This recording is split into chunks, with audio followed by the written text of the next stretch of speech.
Start करने वाले हैं हम कॉम्पटन इफेक्ट। ठीक है, कॉम्पटन इफेक्ट से पहले हमने ये जो प्लैंक्स क्वांटम थ्योरी थी और उससे पहले एक ब्लैक बॉडी रेडिएशन था वो डिस्कस किया था। अगर उसमें कोई प्रॉब्लम है तो let me know in the comment box, उसके बाद हम उनको भी डिस्कस कर लेंगे। पहले अब जो नेक्स्ट टॉपिक है वहाँ से स्टार्ट करेंगे कॉम्पटन इफेक्ट से। तो कॉम्पटन इफेक्ट जो था हमारा वो कॉम्पटन साइंटिस्ट ने दिया था। उन्होंने ये जो कॉम्पटन थे इन्होंने जो हमारी पार्टिकल नेचर है वेव का उसको कंप्लीट एक्सप्लेनेशन दिया था एक एक्सपेरिमेंट के थ्रू। इनका ही हम कह सकते हैं एक सबसे सटीक एक्सपेरिमेंट था जिसके बेसिस पे इन्होंने जो वेव जो हमारी लाइट रे है उसके पार्टिकल नेचर को एक्सप्लेन किया था। ठीक है, इससे पहले भी काफ़ी ज़्यादा डिस्कशन हो चुका है पार्टिकल नेचर ऑफ लाइट के ऊपर। जो हमारी पहले क्लासिकल थ्योरी थी वो ये मानती थी कि जो लाइट है वो हमारी वेव फॉर्म में होती है और जो हमारी लाइट ट्रेवल करती है वो in the form of wave travel करती है। बट अब जब न्यू थ्योरी आई जिसे हम क्वांटम थ्योरी कहते हैं, वो क्वांटम थ्योरी ये बोलती है कि जो लाइट है हमारी वो पार्टिकल के फॉर्म में ट्रेवल करती है। जो पार्टिकल होते हैं उनको हम फोटॉन्स कहते हैं या फिर हम क्वांटा भी कहते हैं, जिनकी एक सर्टेन एनर्जी होती है that is defined by E equals to H nu. ठीक है, तो एच न्यू उनकी सर्टेन एनर्जी होती है। ये बोली थी जब क्वांटम थ्योरी आई, उसमें हमारा एक साइंटिस्ट थे जिनका नाम है प्लैंक्स। इससे ऊपर जो थ्योरी है वो प्लैंक्स थ्योरी है। ठीक है, तो जो प्लैंक्स थ्योरी थी उसके अकॉर्डिंग उन्होंने कहा प्लैंक साइंटिस्ट ने कि जो हमारी लाइट रे है वो हमारी स्मॉल पैकेट्स की फॉर्म में ट्रेवल करती है जिसकी एनर्जी हमारी डिफाइन होती है E equals to H nu से। ठीक है, तो अब हमारी इन्होंने ये बोल तो दिया लेकिन उसके बाद ये इसका एक एक्सपेरिमेंटल जो प्रूफ दिया ना कि हाँ एक्सपेरिमेंटली ये बात सच है, तो उन्होंने ये बताया। ये जो साइंटिस्ट थे कॉम्पटन कॉम्पटन इन्होंने ये चीज़ को एक्सपेरिमेंट के थ्रू एक्सप्लेन किया। ठीक है, तो हम कह सकते हैं सबसे सटीक थ्योरी इन्हीं की है पार्टिकल बिहेवियर के ऊपर। तो इनका जो एक्सपेरिमेंट है वो हम डिस्कस करेंगे। ठीक है, तो इससे पहले एक थ्योरी और थी जो हम ब्लैक बॉडी रेडिएशन की बात करते हैं, तो ब्लैक बॉडी रेडिएशन को भी जो है पार्टिकल फॉर्म में ही एक्सप्लेन किया जा सकता है। क्लासिकल थ्योरी जो है वेव थ्योरी उसके बेसिस पर नहीं किया जा सकता। ठीक है, तो अब इन्होंने ये चीज़ कंफर्म कराई कॉम्पटन ने कि हमारी जो पार्टिकल है जो हमारी लाइट है वो किस फॉर्म में ट्रेवल करेगी, पार्टिकल की फॉर्म में ट्रेवल करेगी। तो इसको डिस्कस कर लेते हैं। ठीक है, द मोस्ट कंक्लूसिव सॉरी ठीक है, the most conclusive confirmation of the particle expect of a radiation was proved by the Compton. इन्होंने बोला है कि 1923 में, मतलब हम कह सकते हैं कि जो कॉम्पटन का इफेक्ट, मतलब जो कॉम्पटन का एक्सपेरिमेंट है वो सबसे एक सटीक वो एक्सप्लेनेशन है हमारे पार्टिकल नेचर का लाइट के। ठीक है, तो by the scattering of the X ray of a free falling. तो इन्होंने क्या किया था, देखो इन्होंने क्या किया था, इन्होंने अपने एक्सपेरिमेंट में एक्सरे को लिया था। ठीक है, एक्सरे भी हमारी क्या है, एक इलेक्ट्रोमैग्नेटिक रेडिएशन है।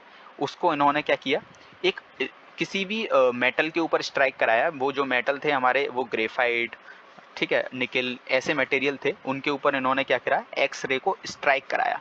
ठीक है, तो उसको स्ट्राइक कराने के बाद इन्होंने कुछ ऑब्जर्व ये उन्होंने किया कि जो स्कैटर्ड लाइट रे थी, देखो लाइट रे की प्रॉपर्टी होती है कि वो किसी भी मटेरियल के साथ टकराने के बाद क्या कर जाएगी, किसी दूसरी डायरेक्शन में डिफ्लेक्ट हो जाएगी, जिसे हम क्या कहते हैं, स्कैटरिंग ऑफ लाइट कहते हैं। तो जब ये एक्सरे इसके साथ टकराई तो उसके बाद वो क्या हो गई, स्कैटर हो गई।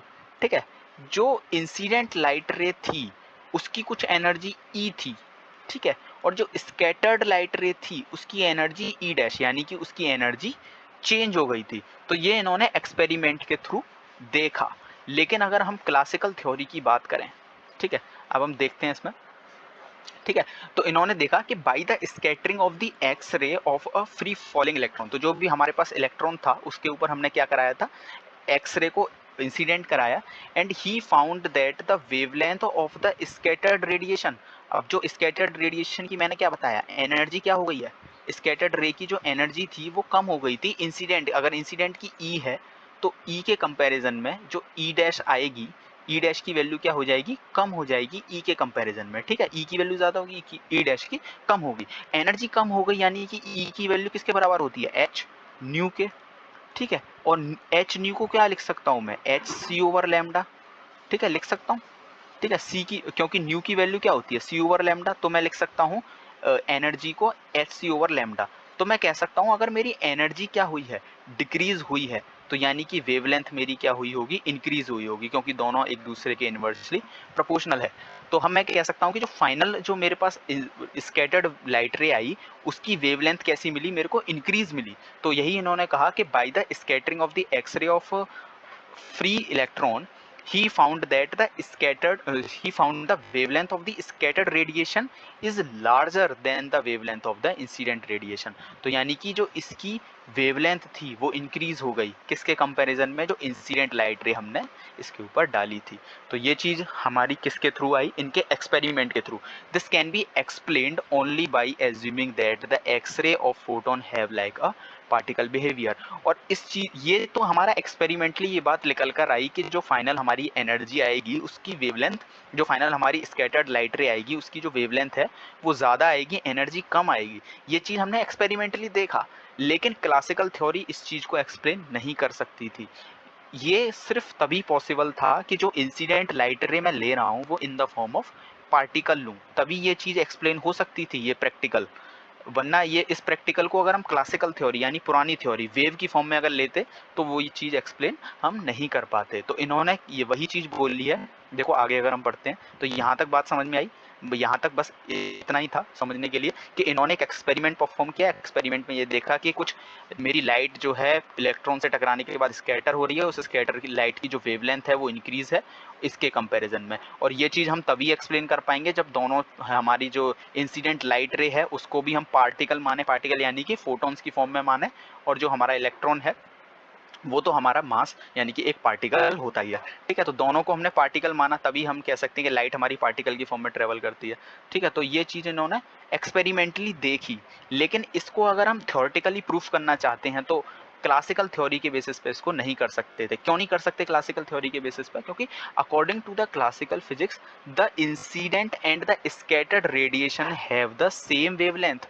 बट अगर हम क्लासिकल थ्योरी की बात करें, क्लासिकल थ्योरी के बेसिस पे इसको प्रूफ करने की कोशिश करें, तो उनका कहना ये है कि जो इंसिडेंट लाइट रे हमने किसी भी मटेरियल के ऊपर डाली है और वो स्कैटर हो रही है सम एंगल से, तो यानी कि जो इसकी एनर्जी, जो इसकी वेवलेंथ लैम्डा होगी वही इसकी वेवलेंथ भी लैम्डा होगी। अगर इसकी एनर्जी ई है तो इसकी एनर्जी भी क्या हो जाएगी, ई हो जाएगी। यानी कि ये वाली scattered light ray as it is हमारी ट्रांसफर हो जाएगी इसको।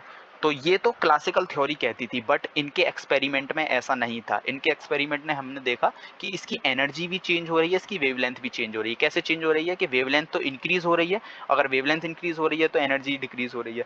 तो हमने देखा कि एक्सपेरिमेंटली ये बात हमारी क्लासिकल थ्योरी वाली गलत हो रही थी। तो इसी के बेसिस पे क्लासिकल थ्योरी यहाँ पे फेल होती है। क्लासिकल थ्योरी क्या कहती थी कि वेव फॉर्म में है हमारी लाइट, लेकिन हमारी लाइट अब वेव फॉर्म में नहीं है। हमारी लाइट किस फॉर्म में आएगी, पार्टिकल फॉर्म में आएगी, तभी ये जो चीज़ है वो एक्चुअली में प्रूफ हो सकती है। ठीक है, तो according to the classical physics since the energy of the x-ray radiation is too high to be observed by the free electron. तो अब ये क्लासिकल थ्योरी ये कहती कैसे थी कि भाई जो इंसिडेंट लाइट रे है वो वही वापस पूरी की पूरी ट्रांसफर हो रही है। तो उन्होंने इस चीज़ को कैसे एक्सप्लेन करने की कोशिश करी, इन्होंने इस बात को ऐसे एक्सप्लेन करने की कोशिश करी। इन्होंने कहा कि जो इंसिडेंट लाइट रे हम किसी भी इलेक्ट्रॉन के ऊपर डाल रहे हैं, वो जो लाइट रे होगी वो हमारी इलेक्ट्रोमैग्नेटिक फील्ड की फॉर्म में होती है, यानी कि ईएम वेव की फॉर्म में होती है। ठीक है, तो वो ईएम वेव हमारी ट्रांसफर हो जाएगी इलेक्ट्रॉन को, और फिर वो इलेक्ट्रॉन क्या करेगा, उसी फॉर्म में हमारा क्या करने लगेगा, ऑसिलेशन करने लगेगा। फिर वही ऑसिलेशन वो क्या कर सकता है, देखो अब जो इतनी ज़्यादा एनर्जी हमने इसके ऊपर डाली है वो सारी की सारी एनर्जी को होल्ड करके नहीं रख सकता। तो वो क्या करता है, उसी फॉर्म में एनर्जी को क्या कर देता है, रेडिएट भी कर देता है। तो यानी कि जितनी वेवलेंथ और जितनी फ्रीक्वेंसी की लाइट इसके ऊपर डाली गई वही फ्रीक्वेंसी वेवलेंथ की लाइट ये क्या कर देगा, रिलीज कर देगा, कुछ भी अपने पास नहीं रखेगा।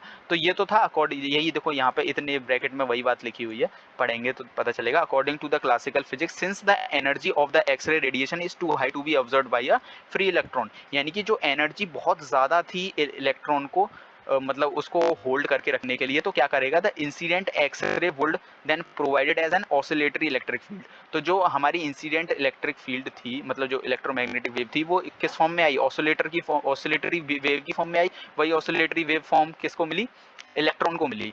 And electron in the oscillatory motion and hence making it a radiate light. तो देखो उसके बाद क्या हुआ, जैसे ही इसने एनर्जी एब्जॉर्ब करी वो ऑसिलेट करने लगा, और ऑसिलेशन के फॉर्म में ही उसने क्या कर दिया, मेकिंग इट रेडिएट। तो उसके बाद उसने क्या कर दिया, उसी फॉर्म में उसको रेडिएट कर दिया। यानी कि जो इंसिडेंट लाइट रे की एनर्जी ई थी या उसकी लैम्डा, ये जो लैम्डा वेवलेंथ थी, वही उसने ई और लैम्डा ट्रांसफर कर दिया। अब ये बात इन्होंने थ्योरेटिकली तो बोल दी, लेकिन कॉम्पटन के अकॉर्डिंग तो ये चीज गलत थी ना। कॉम्पटन के एक्सपेरिमेंट में तो ये चीज निकल कर आई थी कि जो हमारी लाइट रे है वो किस फॉर्म में, जो फाइनल स्कैटर्ड लाइट बीम आएगी हमारी इंसिडेंट के कंपैरिजन में, उसकी जो वेवलेंथ होगी वो ज़्यादा होगी in comparison of this lambda.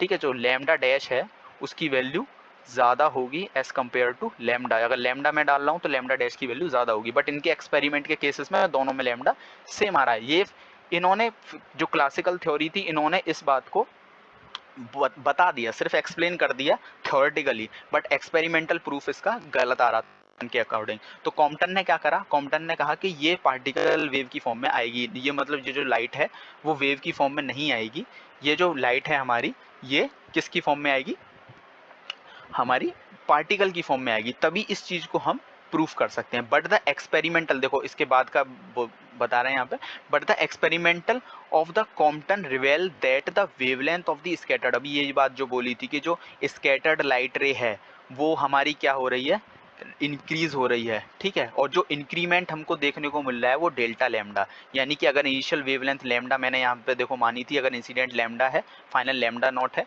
तो लैम्डा माइनस लैम्डा नॉट को मैं क्या बोलूँगा, डेल्टा लैम्डा, यानी कि कुछ चेंज आ जाता है, यानी कि इनिशियल और मतलब जो इंसिडेंट हम करा रहे हैं और जो स्कैटर्ड हो रही है उन दोनों के बीच में कुछ वेवलेंथ का चेंज आएगा, जिसे हम क्या बोलते हैं, वेवलेंथ शिफ्ट बोलते हैं। ठीक है, वही वेवलेंथ शिफ्ट इन्होंने आइडेंटिफाई करके दिखाया और बता दिया कि जो लाइट रे है वो हमारी पार्टिकल के फॉर्म में ट्रेवल करेगी और हमारा उसमें वेवलेंथ शिफ्ट हमको डेल्टा लैम्डा देखने को मिलेगा।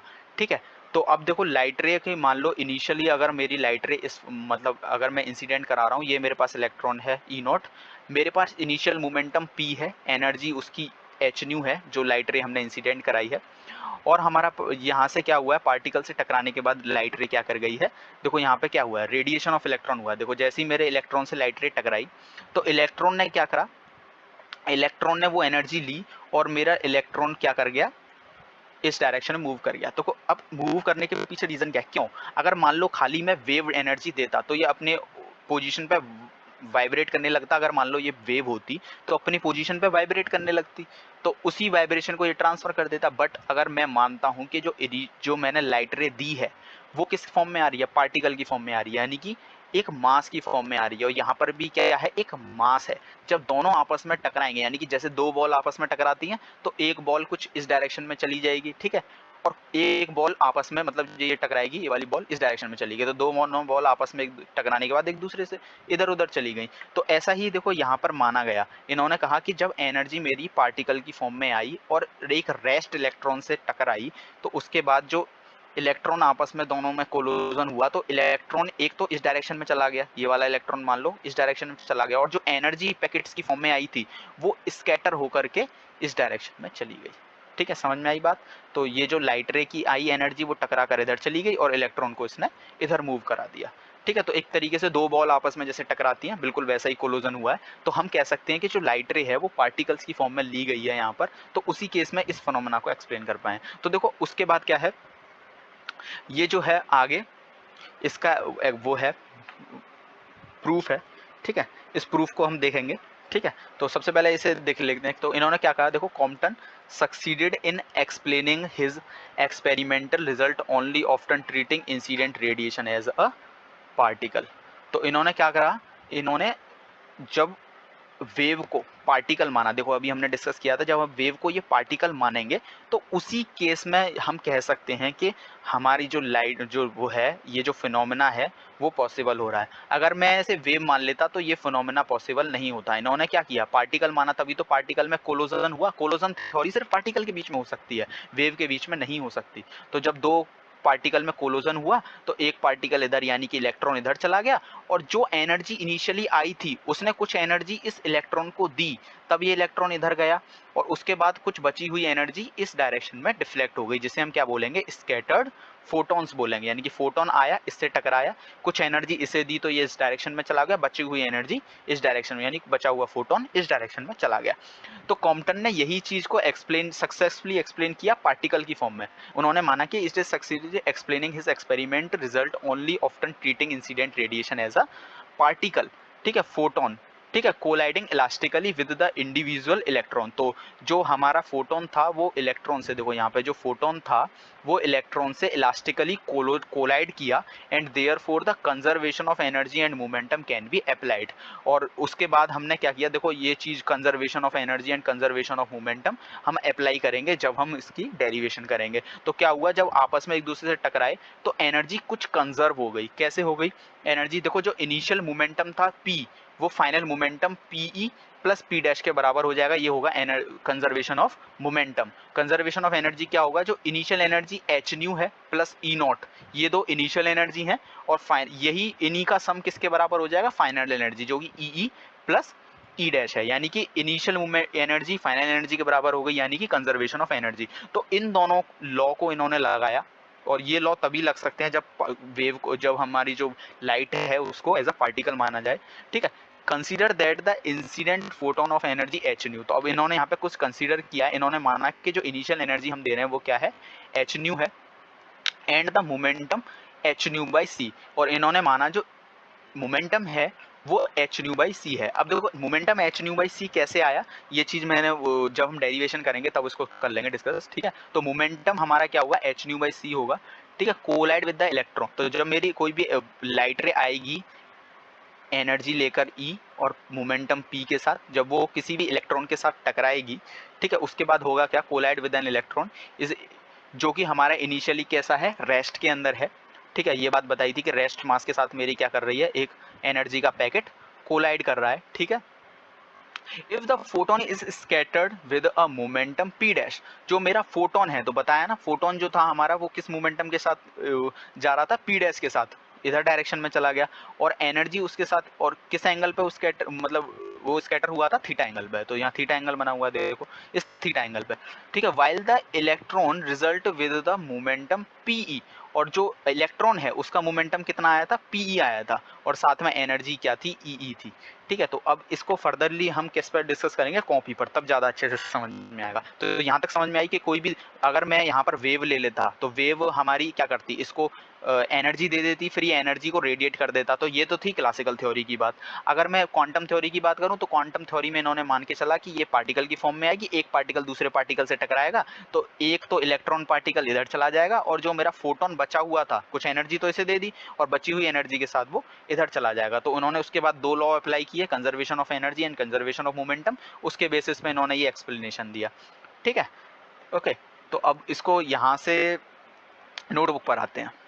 ओके, यहाँ से हम डेरिवेशन स्टार्ट करेंगे कॉम्पटन इफेक्ट का।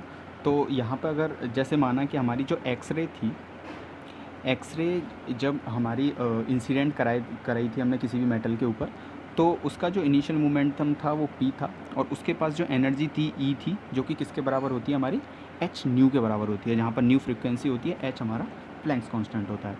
तो अब E नॉट के साथ मतलब जो हमारा इलेक्ट्रॉन है, हमारा किसी भी मेटल का इलेक्ट्रॉन है, उसके ऊपर जब इंसिडेंट लाइट रे स्ट्राइक करेगी तो हमारा जो इलेक्ट्रॉन है वो क्या करेगा, रिकॉयल करेगा, मतलब जैसे ही उस पर टकराई और वो हमारा क्या करेगा, किसी एक डायरेक्शन की तरफ मूव करेगा। ठीक है, बाय गेनिंग एन एनर्जी। तो एनर्जी उसे कहाँ से मिलेगी, जो हमने इंसिडेंट लाइट रे उसके ऊपर इंसिडेंट कराई है। और कॉम्पटन इफेक्ट में ये माना गया है कि जो हमारी लाइट रे है वो in the form of small packets of energy क्या करती है, ट्रैवल करती है। वही पैकेट्स ऑफ एनर्जी जब इससे टकराएंगे, यानी कि अगर कोई भी हमारा एनर्जी वाला मास है जब इससे टकराएगा, तो एक तरीके से हम कह सकते हैं कि दो मासेस के बीच में कोलोजन हो रहा है, तो वहाँ हम कोलोजन थ्योरी लगा सकते हैं। और ये जब इससे कोलाइड होगा तो हमारा जो इलेक्ट्रॉन है वो इस डायरेक्शन में मूव करना चालू कर देगा, और साथ में जो हमारी एनर्जी थी, अब मान लो जो हमारा क्या कहते हैं, वेव का जो नेचर होता है वो क्या होता है, जब हम किसी भी मेटल के साथ किसी वेव को स्ट्राइक कराते हैं वो स्कैटर करती है।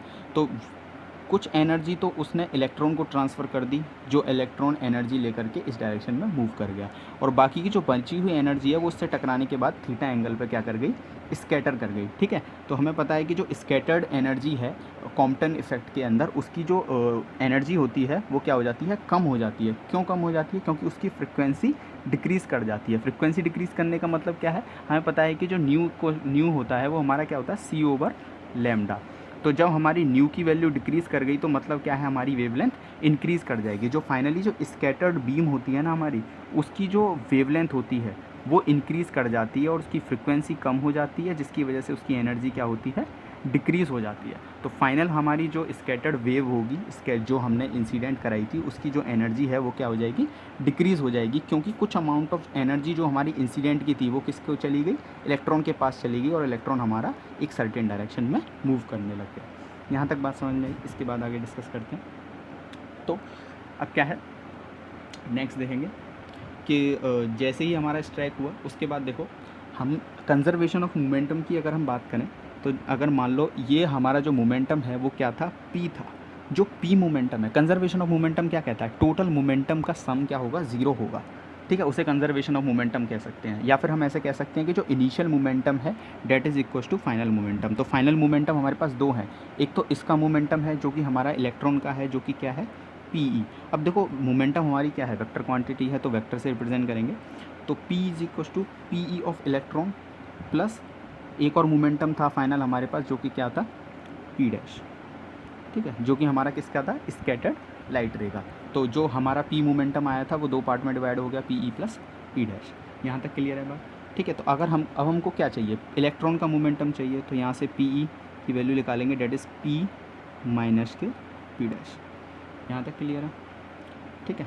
तो अब देखो क्या है, अब हम इसमें वेक्टर एलजेब्रा लगाएंगे, वेक्टर लॉ लगाएंगे और इसका रिजल्टेंट निकालेंगे। तो इसका रिजल्टेंट यहाँ से हमारा क्या आएगा, under root of P square plus P dash का होल स्क्वायर प्लस, सॉरी बीच में माइनस है तो माइनस लेंगे, माइनस के 2 into P dash cos of theta. अब कॉस ऑफ थीटा हमने इसीलिए लिया है क्योंकि देखो जो इनिशियल मोमेंटम था वो हमारा इस डायरेक्शन में था, ठीक है, और जो हमारा PE डैश था, जो P डैश है वो ये है, और ये P हमारा ये है, यही तो है P इस डायरेक्शन में। तो इन दोनों के बीच में एंगल कितना है, थीटा। तो इसी वजह से हमने कॉस कितना लिया है, थीटा एंगल लिया है। तो यहाँ से अब PE डैश की बात, PE की निकालेंगे तो PE का होल स्क्वायर, ये हो जाएगा PE का whole square equals to, sorry यहाँ से रूट हट जाएगा, ठीक है, यहाँ पे स्क्वायर करेंगे तो यहाँ से रूट हट जाएगा, यहाँ क्या बचेगा, P square plus P dash का होल स्क्वायर माइनस के 2P P dash cos of theta. अब एक चीज़ देखने वाली बात है यहाँ पर, वो ये है कि हमें पता है डी ब्रोगलीज वेवलेंथ क्या कहती है हमारी, डी ब्रोगलीज वेवलेंथ ने हमें क्या बताया था, उन्होंने दो एनर्जी को कंबाइन करके उन्होंने वेवलेंथ निकाल के दी थी। लैम्डा इज इक्वल टू क्या थी हमारी, h/mv। Mass into velocity momentum होता है तो h/p भी इसे लिख सकते हैं। तो यहाँ से p की वैल्यू क्या आ जाएगी निकल के, h/लैम्डा। यहाँ से p की वैल्यू हमने निकाली तो p की वैल्यू क्या आई, h/लैम्डा आई, ठीक है, ओके। तो इसके बाद क्या करना है, अब लैम्डा की वैल्यू हमें पता है, c की वैल्यू क्या होती है, c equal to nu lambda होता है। तो यहाँ से लैम्डा की वैल्यू क्या आ गई हमारे पास, c/न्यू। तो अब इस लैम्डा की वैल्यू को अगर मैं यहाँ पुट करूँगा तो मेरे को क्या मिलेगा, h/c। तो मैं मोमेंटम को h/c लिख सकता हूँ। ये आया मेरा डेरिवेशन उससे, डी ब्रोगलीज वेवलेंथ से। तो यहाँ पे आया h/c। अब इस h/c को हम p की वैल्यू को किस में पुट करेंगे, हमारी जो इक्वेशन 1 आई थी, ठीक है। तो इक्वेशन 1 में पुट करेंगे तो PE का होल स्क्वायर इक्वल टू, अब p की वैल्यू क्या है, h/c का whole square plus P dash यानी कि h/न्यू डैश हो जाएगा, ये h/न्यू डैश अपॉन c का होल स्क्वायर माइनस के 2 h/न्यू डैश upon c cos of theta, ठीक है। इक्वेशन 1 में हमने इसको पुट कर दिया, इक्वल टू, अब h square by c square तीनों में से कॉमन है, इसे निकाल लेंगे बाहर, तो हो जाएगा new square plus nu not का होल स्क्वायर माइनस के 2 nu not cos of theta, ठीक है। सब में से h/c स्क्वायर कॉमन आ गया, तो यहाँ ये हमारे पास क्या आ गई है, P नॉट के होल स्क्वायर की वैल्यू, ठीक है। तो ये बिल्कुल जो नोट्स हम देंगे उसी नोट्स में से है, बिल्कुल सेम, ठीक है। तो ये तो था हमारा कंजर्वेशन ऑफ मोमेंटम। अब बात करेंगे कंजर्वेशन ऑफ एनर्जी की। जब हमारा दो मास आपस में कोलाइड होते हैं और आइसोलेटेड सिस्टम की बात होती है, जब ये वाला, हमने इसको भी क्या कंसीडर किया है, हमने भी इसको पार्टिकल कंसीडर किया है।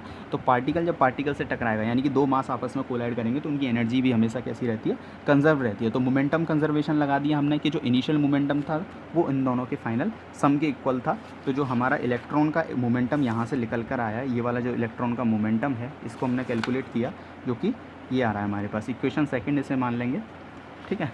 इक्वेशन सेकंड हमने इसको नोट कर दिया। अब बात लगाएंगे कंजर्वेशन ऑफ एनर्जी, ठीक है, कंजर्वेशन ऑफ एनर्जी, ठीक है। कंजर्वेशन ऑफ एनर्जी के अकॉर्डिंग क्या होगा, कंजर्वेशन ऑफ एनर्जी के अकॉर्डिंग जो इनिशियल एनर्जी थी हमारी वो फाइनल एनर्जी के बराबर हो जाएगी। तो इनिशियल एनर्जी हमारी क्या थी, देखो ध्यान से, जो इनिशियल एनर्जी थी वो ई थी हमारी इलेक्ट्रॉन की, और कुछ एनर्जी हमने कहाँ से प्रोवाइड कराई थी, लाइट रे से। यानी कि जो इनिशियल एनर्जी है वो हमारे पास दो हैं, एक तो इलेक्ट्रॉन की खुद की एनर्जी होगी और एक एनर्जी हमने उसके ऊपर स्ट्राइक कराई। तो ये दोनों एनर्जी का सम फाइनल एनर्जी के सम के बराबर होगा। फाइनल कौन कौन सी एनर्जी है, एक तो इलेक्ट्रॉन की एनर्जी और साथ में किसकी एनर्जी हो जाएगी हमारी, ये इलेक्ट्रॉन की जो एनर्जी है वो रिलेटिविस्टिक एनर्जी लेंगे, और साथ में एनर्जी किसकी, इसकी ई डैश, ठीक है।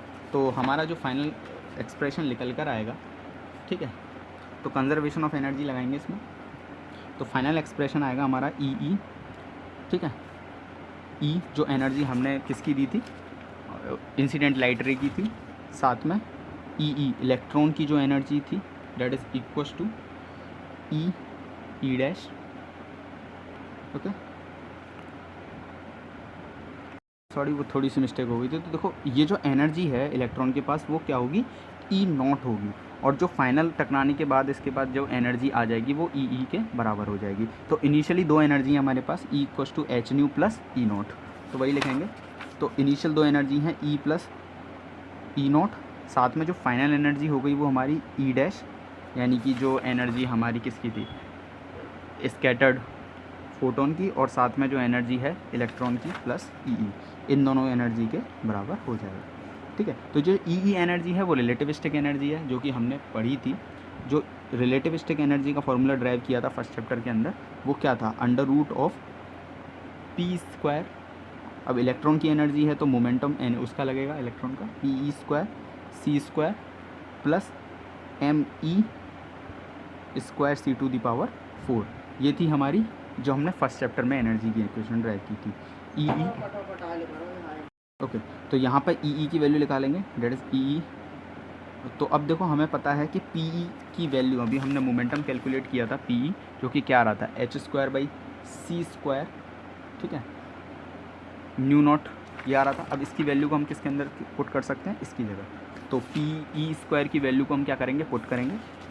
तो यहाँ से पी स्क्वायर की value H square by C square, तो देखो एच सी स्क्वायर तो कॉमन था, सी स्क्वायर से सी स्क्वायर सब में कैंसिल हो गया। यहाँ पे क्या बचेगा, एच स्क्वायर बचेगा, ओके, एच स्क्वायर बचेगा ब्रैकेट में, और क्या था हमारे पास, nu square plus nu not का स्क्वायर प्लस, सॉरी बीच में माइनस था, 2 into nu not cos of theta, यही था। और साथ में हमारे पास क्या है, m E square by c to the power 4। इतना क्लियर है। उसके बाद देखो एच स्क्वायर, देखो दोनों में यहाँ पे क्या है, डी स्क्वायर है। अब एच स्क्वायर में अगर कॉमन निकालूंगा तो देखना यहाँ तो एच स्क्वायर है नहीं, यहाँ एच स्क्वायर है, तो एच स्क्वायर जब कॉमन निकालोगे तो एच बचेगा, यहाँ बचेगा nu square plus nu not का होल स्क्वायर माइनस के 2 into nu not cos of theta plus M E square C to the power 4 H square, ये पूरा अंडर रूट के अंदर। ये हमारे पास क्या आ गया, ई आ गया, ठीक है। अब बात करें इंसिडेंट, हमारा जो एनर्जी थी इंसिडेंट वो कितनी थी, E equals to H nu के बराबर थी, तो वही पुट करेंगे। अब इस वाले एक्सप्रेशन को लेंगे यहाँ से, तो एच न्यू पुट करा, साथ में ई नॉट यानी कि रेस्ट इलेक्ट्रॉन की, मतलब रेस्ट में जब इलेक्ट्रॉन होता है तो E equals to M C square होता है फार्मूला, ठीक है। तो वही लगाएंगे, mass of electron into C square, rest mass की रिलेटिविस्टिक के केस में चेंज हो जाता है। ई डैश की बात करें तो ई डैश की वैल्यू एच न्यू नॉट थी, यहाँ से देख सकते हैं ई डैश की वैल्यू एच न्यू नॉट है, उसको रखा, प्लस ई की वैल्यू अभी हमने कैलकुलेट करी है relativistic energy, that is equals to H under root of nu square plus nu not का स्क्वायर माइनस के 2 nu not cos theta plus M E square C to the power 4 upon H square. यहाँ तक clear है, okay.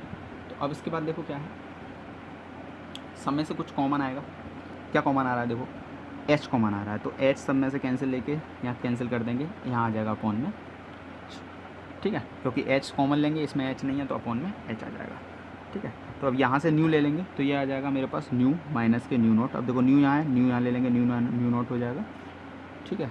साथ में plus में क्या है, m E square C to m E square upon h, ये है under root of nu square plus nu not का square minus 2 nu nu not cos theta plus M E square C to the power 4 upon H square. अब squaring on both side करेंगे तो देखो यहाँ 3 term है, 3 term वाला formula लगेगा, दोनों साइड स्क्वायरिंग करेंगे, दोनों साइड तो a square plus b square plus c square plus 2ab plus 2bc plus 2ac, ये वाला फॉर्मूला लगाएंगे।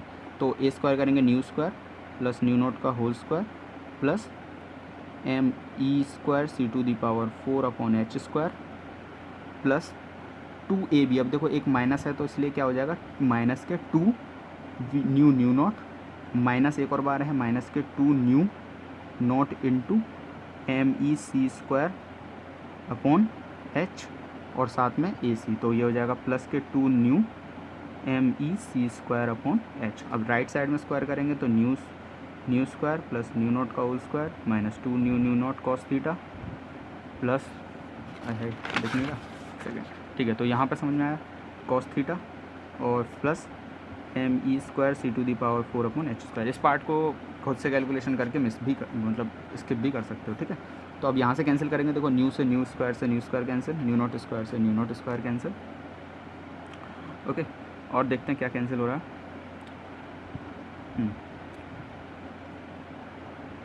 बाकी तो कुछ कैंसिल नहीं हो रहा, हाँ एक कैंसिल हो रहा है ये एम यूनिट सी स्क्वायर से, ये कैंसिल। अब बचा क्या इधर देख राइट साइड में, ये बचा 2 न्यू न्यू नॉट और इधर क्या बचा 2 न्यू नॉट कॉस थीटा। अब मैं इसको अगर इधर ले जाता हूँ, इस 2 न्यू न्यू नॉट को इधर लेके आता हूँ तो ये 2 न्यू न्यू नॉट कॉमन आ जाएगा। इधर से जब मैं इसे लाया तो यहाँ बचा 1 और यहाँ क्या बचा माइनस के कॉस ऑफ थीटा। इस वाले न्यू नॉट को मैं इधर लेके आया हूँ और इन दोनों में से 2 न्यू नॉट मैंने कॉमन ले लिया तो 1 माइनस कॉस थीटा बचा। अब इधर साइड में देखते हैं क्या बच रहा है, हमारे पास बच रहा है 2 न्यू एम ई सी स्क्वायर अपॉन एच और माइनस के 2 nu not M E C square upon H, ठीक है। तो अब देखना क्या होगा, अब मैं पूरे को न्यू न्यू नॉट से पूरे, अब मैं क्या करूँगा, देखो ये किया है मैंने अभी तक, यहाँ से न्यू न्यू नॉट था, न्यू न्यू नॉट ये लिख लिया, सॉरी 2 न्यू न्यू नॉट ये लिख लिया और फिर ये लिख लिया, उसके बाद यहाँ 1 माइनस कॉस थीटा यहाँ पे आ गया, ओके। तो अब देखो क्या है, न्यू न्यू नॉट से पूरे में मैं मल्टीप्लाई करूँ, 2 न्यू न्यू नॉट से पूरे में डिवाइड करूँगा मैं, ठीक है। और साथ में क्या करूँगा एम ई सी स्क्वायर से भी क्या करूँगा डिवाइड, और एच का क्या करूँगा मल्टीप्लाई। देखना ये सारे स्टेप एक ही साथ होंगे। अब मैं एच को कॉमन लेके उधर ले जाऊँगा तो यहाँ बचेगा एच, ओके। तो यहाँ आ गया एच और साथ में मैंने 2 न्यू नॉट से डिवाइड कर दिया तो यहाँ तो ये 2 न्यू नॉट कैंसिल हो गया तो कुछ नहीं बचा, 1 माइनस के कॉस थीटा बचा।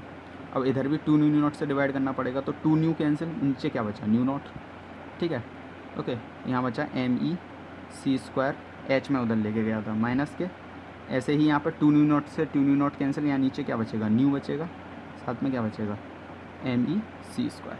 अब एम ई सी स्क्वायर को मैं इधर नीचे ला सकता हूँ तो 1 upon nu not minus 1 upon nu equals to H upon M E C square 1 minus के कॉस ऑफ थीटा। तो ये थी हमारी डेरिवेशन, बस इतनी थी, समझ में आ गया होगा। फिर कुछ नहीं था इसमें, लास्ट में देखो क्या है, बस ये सॉल्व करना है।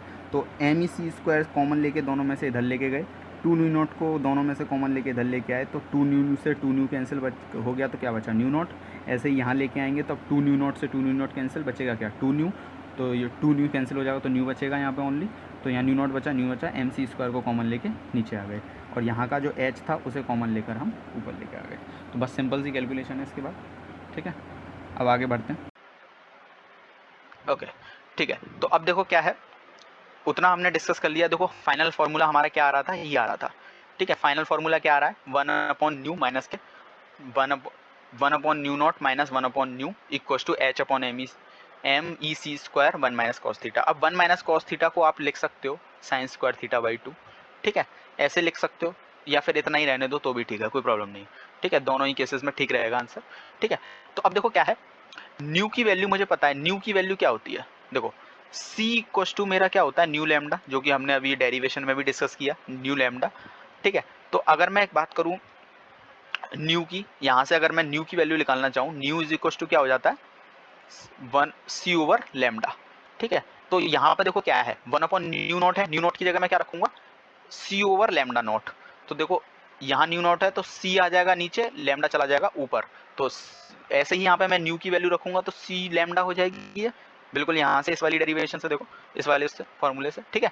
ऐसे ही यहाँ पे राइट साइड वाला एज इट इज रख लेंगे h upon M E square सी स्क्वायर, ठीक है। अब देखो c दोनों में से कॉमन है, इन दोनों में से c कॉमन लेकर के यहाँ से एक c कैंसिल, ठीक है, तो यहाँ पे हमको क्या मिल गया, लैम्डा डैश माइनस के lambda that is equal to delta lambda, जो कि मैंने इनिशियली बताया था कि दोनों के बीच में मेरे को इंसिडेंट तो ये थी और रिफ्लेक्टेड ये थी, दोनों के बीच में मेरे को क्या मिला, चेंज इन वेवलेंथ मिला डेल्टा लैम्डा, यानी कि वेवलेंथ हमारी क्या हो जाती है, चेंज हो जाती है स्कैटर्ड लाइट की।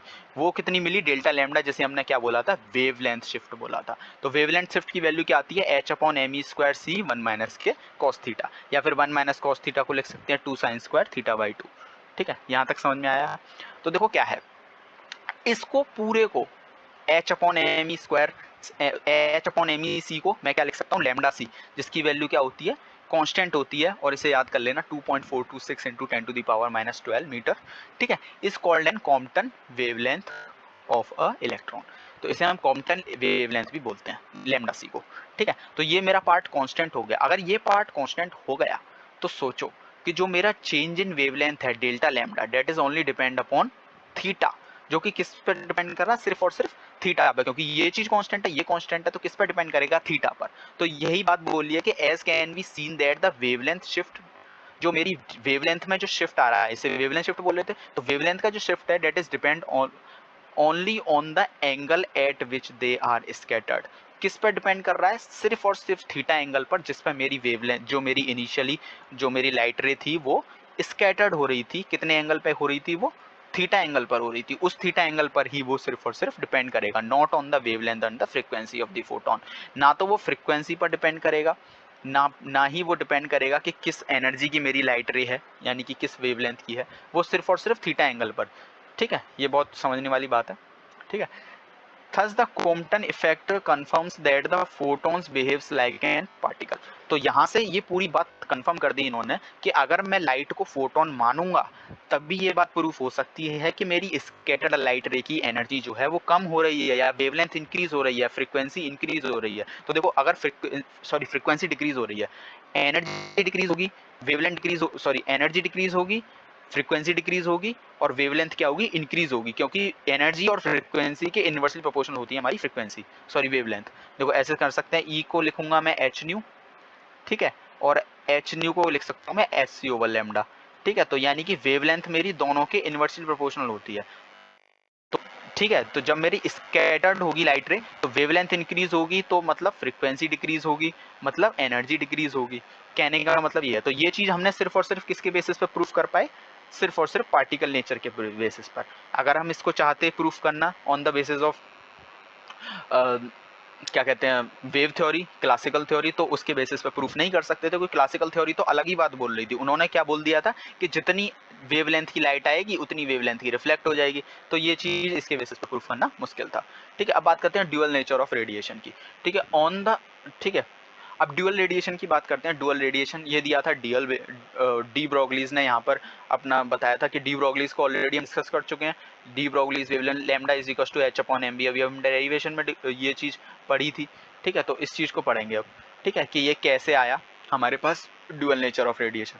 ठीक है, on one hand the phenomena like an interference, diffraction and polarization etc can be explained only be considering that the radiation is of wave nature, while on other hand the phenomena like in black body radiation, Compton scattering etc can be explained by the consideration to be of an particle nature। तो देखो क्या है, अगर हम एक एक एक phase की बात करें कि हमारी लाइट जो है वो वेव की फॉर्म में ट्रेवल करे, तो हमारे कुछ इफेक्ट को एक्सप्लेन किया जा सकता है। जैसे लाइट इंटरफेरेंस करती है, यानी कि दो वेव आपस में एक दूसरे के ऊपर इंटरफेरेंस करती हैं, तब या तो वो डिस्ट्रक्टिव इंटरफेरेंस बनाएंगी या कंस्ट्रक्टिव बनाएंगी। ठीक है, ये दो चीजें हमको देखने को मिलेंगी। तो ये हमारा किससे प्रूफ किया जा सकता है, सिर्फ और सिर्फ वेव नेचर से।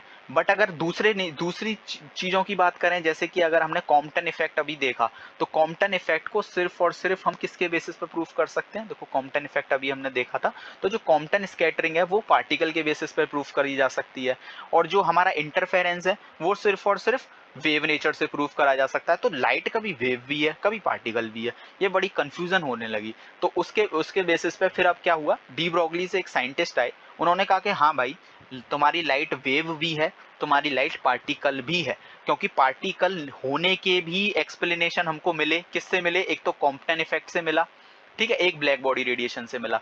ब्लैक बॉडी रेडिएशन और कॉम्पटन इफेक्ट लाइट के पार्टिकल बिहेवियर से ही एक्सप्लेन किए जा सकते हैं, और इंटरफेरेंस और डिफ्रैक्शन और पोलराइजेशन ये अभी हमने पढ़े थे मतलब पहले 12th क्लास में। ये जो इंटरफेरेंस, डिफ्रैक्शन, पोलराइजेशन है, ये सिर्फ और सिर्फ वेव करती है। तो अब वेव मतलब लाइट ये भी पोलराइजेशन भी कर रही है और लाइट कॉम्पटन इफेक्ट को भी शो कर रही है, तो लाइट कभी वेव भी बन जा रही है, लाइट कभी पार्टिकल भी बन जा रही है, दोनों ही चीजों को एक्सप्लेन कर रही है लाइट। तो हम कह सकते हैं कि भाई कहीं ना कहीं दोनों ही नेचर हैं लाइट के पास, ठीक है। This it was concluded that the radiation has dual nature. तो इसकी वजह से एक कंक्लूजन निकाला गया और ये कहा गया कि हाँ भाई लाइट पार्टिकल भी है, लाइट वेव भी है। Sometime it is behave as an wave and sometime it behave as an particle. तो समटाइम तो ये वेव की तरह बिहेव करेगी और समटाइम पार्टिकल की तरह भी बिहेव करेगी, ठीक है। डी ब्रोगलीज हाइपोथेसिस और मैटर वेव। तो उसके बेसिस पे अब डी ब्रोगली साइंटिस्ट आए, इन्होंने कहा कि हाँ भाई ये बड़ा कंफ्यूजन हो रहा है कि लाइट हमारी कभी तो वेव बन गई, कभी पार्टिकल बन गया। तो अब इस उन्होंने क्या कर, चलो भाई दोनों को ले लेते हैं, दोनों को कंबाइन करते हैं, ठीक है। तो dual nature of the matter इन्होंने दिया, डी ब्रोगली साइंटिस्ट आए, ठीक है। तो इन्होंने कहा according to the de Broglie's hypothesis a moving particle sometimes act as an wave and sometimes act as a particle, or a wave is associated with the moving particle which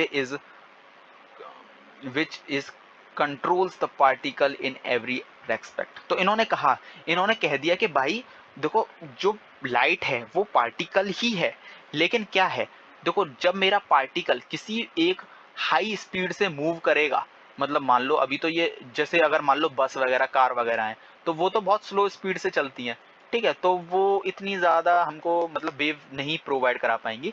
तो अगर मैं वही बात करूं इस पार्टिकल को speed of light सी से, यानी कि अगर मैं सी से मूव करा रहा हूं किसी पार्टिकल को, तो वो पार्टिकल मेरे को वेव की फॉर्म में नजर आएगा, ठीक है। तो हम कह सकते हैं कि हर एक मास के साथ एक वेव एसोसिएट होती है।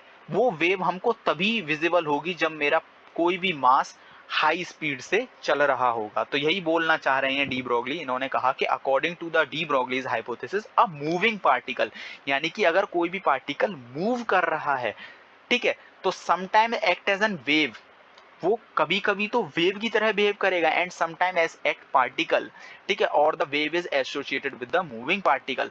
और हम कह सकते हैं कि वो कभी कभी तो पार्टिकल की तरह बिहेव करेगा, कभी कभी वेव की तरह बिहेव करेगा, ठीक है। या फिर हम कह सकते हैं एक वेव पार्टिकल की तरह मूव करेगा, यानी कि एक पार्टिकल जो कि वेव फॉर्म में ट्रेवल कर रहा है, ठीक है। तो ये बात इन्होंने कह दी डी ब्रोगलीज ने कि भैया जब हम उसको हाई स्पीड पर लेके चले जाएंगे तो वो चीज हमको ज्यादा देखने को मिलेगी, ठीक है।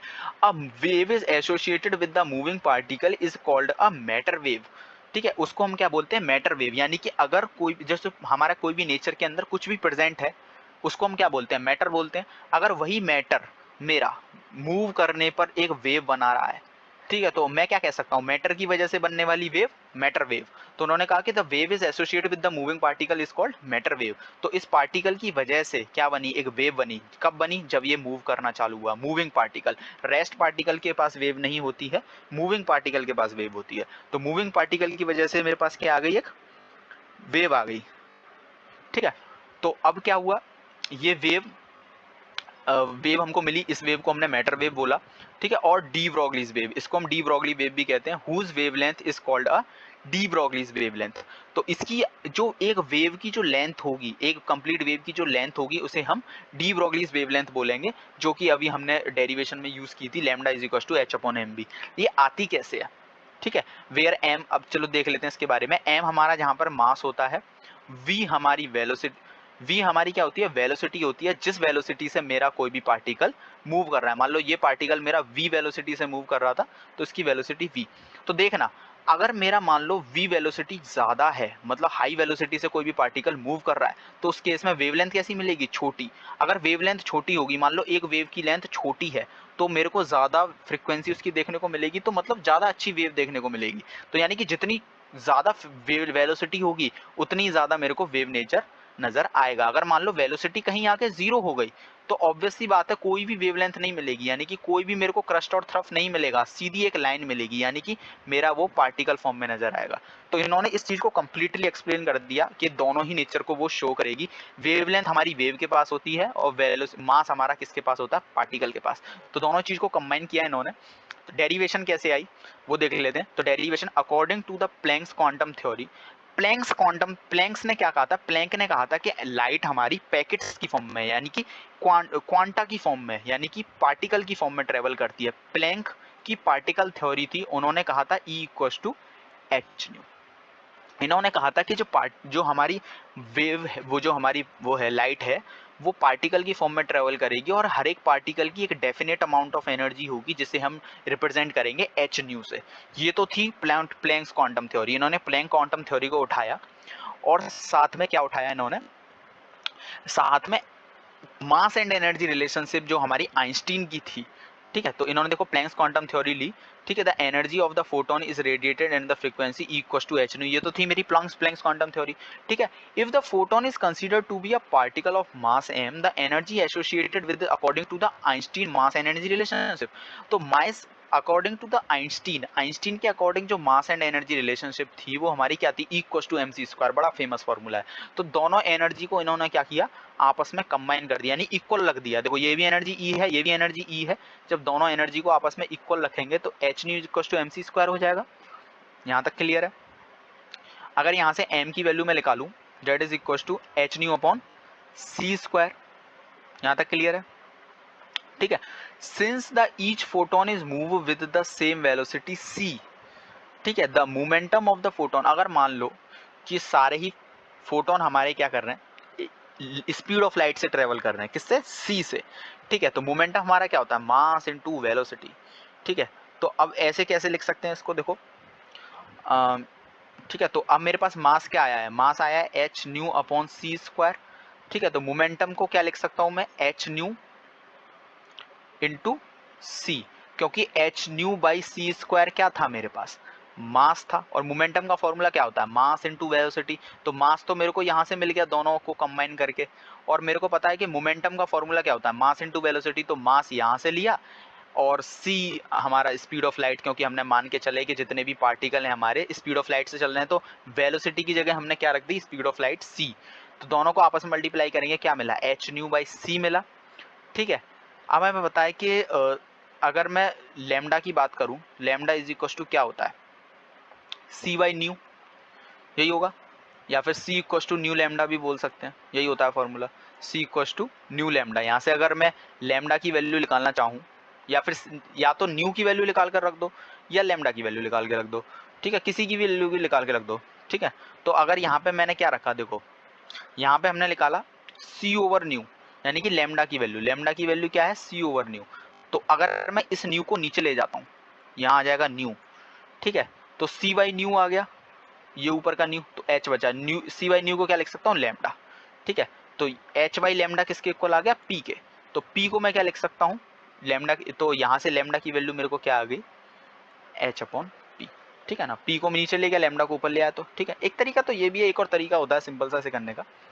देखो क्या होता है, h nu is equal to M C square होता है, ठीक है। अगर मैं बात करूँ उसकी न्यू की, तो न्यू को मैं क्या लिख सकता हूँ, यहीं से सीधा रखो, न्यू को वैल्यू क्या लिख सकता हूँ, सी ओवर लेमडा। अरे न्यू की वैल्यू क्या होती है, न्यू इक्वल टू क्या होगा, सी ओवर लेमडा ही तो होगा, क्योंकि सी इक्वल टू क्या होती है, न्यू लेमडा, ठीक है। तो यहाँ से अगर मैं उसकी न्यू की वैल्यू निकालना चाहूँ, न्यू की, तो सी ओवर लेमडा आ गई। तो कुछ नहीं है, तो जो हमने जो सबसे पहले इक्वेशन निकाली थी, इस इक्वेशन में न्यू की जगह क्या रख दूंगा, मैं सी ओवर लेमडा रख दूंगा, इक्वल टू क्या है, एम सी स्क्वायर। तो अब एक सी से एक सी कैंसिल हो गया, यहाँ से लेमडा की वैल्यू निकाल लेंगे, ठीक है। लेमडा को मैं इधर ले जाऊंगा, एम सी को नीचे ले आऊंगा, तो लेमडा मेरा चला गया ऊपर और एम सी आ गया नीचे, तो एच अपॉन एम सी, ठीक है। या तो एम सी लिख लो या एम वी लिख लो। देखो एम सी भी मेरा क्या हुआ, मोमेंटम हुआ, मास इनटू वेलोसिटी, तो इसे मैं लिख सकता हूँ h upon p. Simple way में ये भी कह सकते हो, ठीक है। Lambda is equal to H upon p, यहाँ से डायरेक्ट आ जाएगा, वहां से करना चाहो वहां से भी कर लो, ये लंबा मेथड है, लेकिन ये आसान है, इसको कर लेना, क्योंकि एच न्यू, अब न्यू की कुछ नहीं है, बस न्यू की वैल्यू सी ओवर लेमडा रखनी है, खत्म कहानी।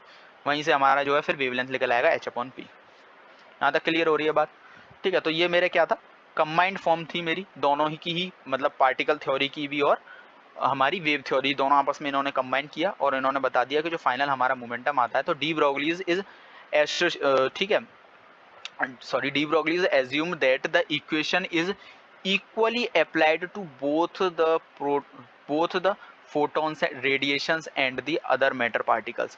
इन्होंने कह दिया कि ये जो इक्वेशन है इन्होंने निकाल कर दी है ये सभी पर अप्लाई होगी, वेव पर भी अप्लाई होगी और पार्टिकल पर भी अप्लाई होगी, हर एक पार्टिकल पर भी ये हमारी वेव, ये वाली जो इक्वेशन है हम उसे अप्लाई कर सकते हैं। कोई भी पार्टिकल ले लो, नॉर्मल लाइफ का भी कोई पार्टिकल ले लो, जैसे हमने कोई भी बॉल फेंकी तो उस बॉल की भी अगर मैं निकालना चाहूँ एनर्जी, मतलब उसकी वेवलेंथ निकालना चाहूँ तो उसकी भी वेवलेंथ में निकाल सकता हूँ, यानी कि उसकी भी वेव निकाल सकता हूँ। मैं कैसे निकाल सकता हूँ वेव, अगर मान लो कोई भी वेलोसिटी v, यानी कि अगर मान लो मैंने 10 किलोमीटर पर आवर की स्पीड से कोई बॉल फेंकी, 10 किलोमीटर पर आवर से मैंने कोई भी अगर बॉल फेंकी और उसका मास था मान लो 100 ग्राम, तो मेरे पास मास है, वेलोसिटी है, h की वैल्यू प्लैंक्स कांस्टेंट होती ही है, तो उनको मैं रख दूंगा तो मेरे को उसकी वेव मिल जाएगी, वेवलेंथ मिल जाएगी, यानी कि वेव मिल गई। तो मैं कह सकता हूँ कोई भी पार्टिकल मेरा अगर नेचर के अंदर है वो मूव कर रहा है तो उससे एसोसिएटेड वेव होगी, उसकी वेवलेंथ हम यहाँ से कैलकुलेट कर सकते हैं और उसे हम क्या बोलेंगे, डी ब्रोगलीज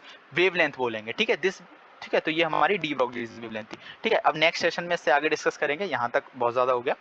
ठीक है, यहाँ तक क्लियर हुई बात है? अगर ऊपर का डिस्कशन करना है, मतलब इससे ऊपर वाले टॉपिक करने हैं तो बता देना, यहाँ तक तो क्लियर है। ठीक है, कमेंट बॉक्स में उसको लिख देना। ठीक है, थैंक यू।